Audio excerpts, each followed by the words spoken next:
طبعا layskuma khilaafsana in akhrintu tahay albaabada furaha aqoonta laakiin dhanka kale akhrintu maaha wax sahlan sax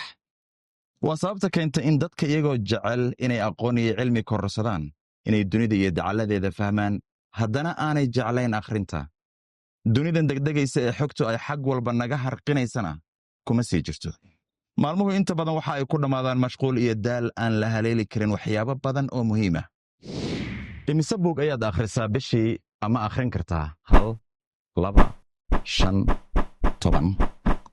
ka waran haddii aan kuu sheego inaad maalin walba akhrin karto wax ka badan 2 3 ama 4 buug waxaa intaa dheer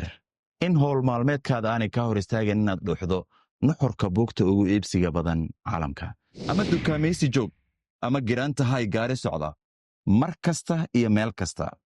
keliya waxaa kaa xigta inaad la soo degto abka buukoob dabadeedna akhrin iyo dhegayso kii aad haleesho uga bogato buugta aad ku haminaysa inaad maalin uun akhriso iyo kuwa la halmaala mar kale